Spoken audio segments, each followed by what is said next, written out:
to go. Don't all ask at once. So much has changed for you in the last 4 Yeah, years yeah, since absolutely. London.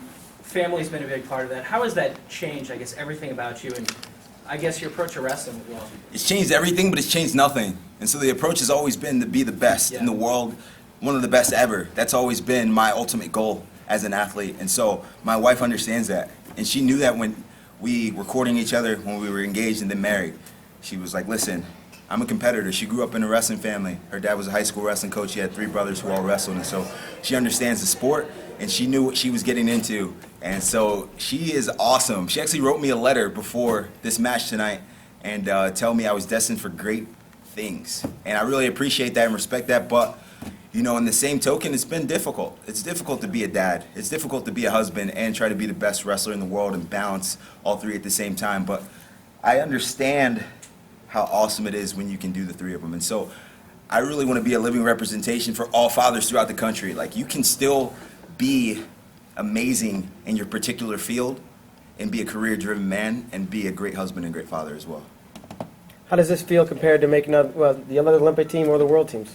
Man, I feel like I'm so much better. You know what's funny is a reporter asked me, like, man, you think you could replicate what you did in London in 2012? I'm like, I was so young and so fresh to the sport. I had no idea what I was doing, but now I feel so much better, mentally tougher.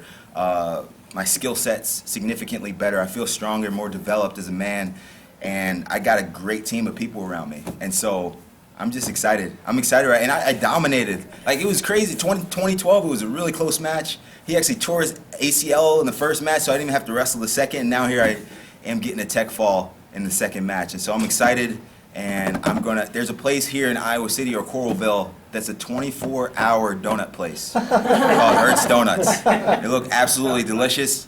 I might go at like 3 a.m. Jordan, you know, there are a lot of people who weren't but are now wrestling fans because they've been watching you and you made them a wrestling fan. What's it mean to you to popularize the sport? It's huge. Wrestling's growing. We were almost out of the Olympics a couple of years back. And so if you look at this sport on a grassroots level, when I say youth, scholastic, and the high school level, it's grown at a significant rate. And I really appreciate and respect the participation from people throughout the country. And we're continuously trying to tweak the sport and all the intricacies of it to make it a better sport, make it more appealing and fan-friendly to people who don't know what they're actually watching. And so the content's great, the storylines are amazing. We just have to do a better job of marketing ourselves. And being on NBC last night and tonight, I think people will see the product and be like, man, these people are pretty good, both men and women, and we're excited to see them wrestle and compete in Rio.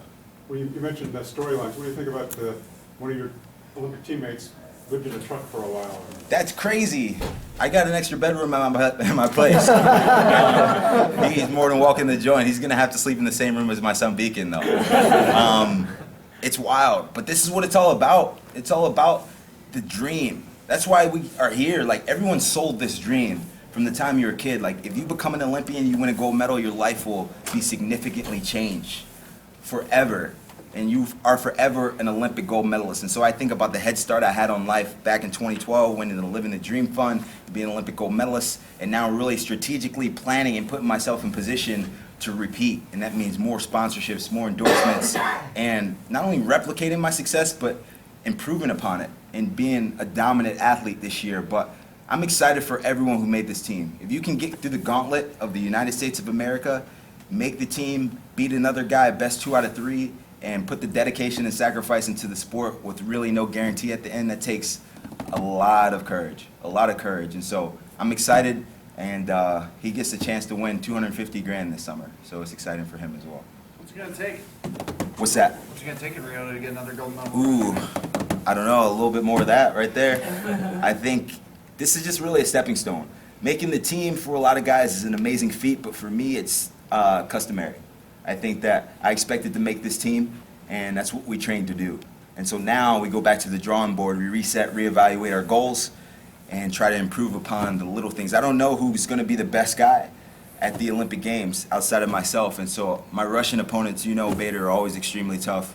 Iran's got a young phenom there who was a world silver medalist last year, and it's going to be very tough, but I'm prepared. I'm battle-tested, battle-hardened. I've got a great team of people around me in Nebraska, a great family. We actually have a baby on the way, June 13th. For those of you who don't know, my wife is expecting. She's 31 weeks. and we got another little one coming soon. So extra daddy duties, but also we'll have 2 little ones in Rio excited to cheer dad on, so it'll be fun.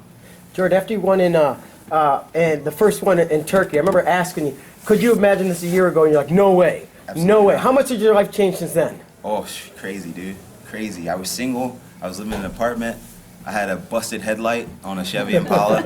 And now I've changed significantly, both as a man and as a competitor. And so I expected this. Then I didn't expect it. I was kind of just out there hoping to have a good time. But the last 4 years for me has been a strategic plan to return and dominate. And I'm excited to be here, man. I'm very happy and thankful because a lot can happen in 4 years. I had some ups and downs through those 4 years. I had times where I was extremely high, broken ankles, torn MCLs. I had Sargouche partying on me in 14, and just a lot of bad stuff that's happened to me. But then there are moments like this that make it all worthwhile. And so I'm glad I decided to stay in Nebraska and hang out with the wrestling coaches there and the staff. And USA Wrestling has been very, very great to me. So I'm One excited. last question, Jordan, and can I you walk promise we'll bring him back to the Yeah, next yeah. show. Could you walk us through the sequence there in the last match, what you saw, and then your train of thought with the... Well, I knew I could get to his leg. I knew I could get to his leg, but dude, he's so strong. Like, I don't know if you guys watched what he did today, but like, he's going out there and he's like, I'm gonna pull this guy's head off and take it home with me.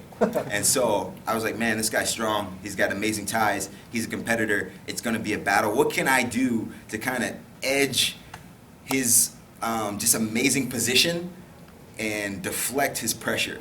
So I knew I could get low and sting him. The first match I was kind of reaching. I wasn't penetrating on my shots, but I got a good penetration on that shot he turned down, and I knew once I got on top I could lace him. When I came here in 2012, I didn't know I had no idea what I was doing on top. And now my leg lace is getting really good and world class. And so I could finish him off and pepperoni pizza for dinner. Have you ever tossed your singlet into a crowd before? I have. It's awesome because it's a memorable moment for the young men who get the singlet and for the people who get to see me walk around in my underwear. And we're gonna end up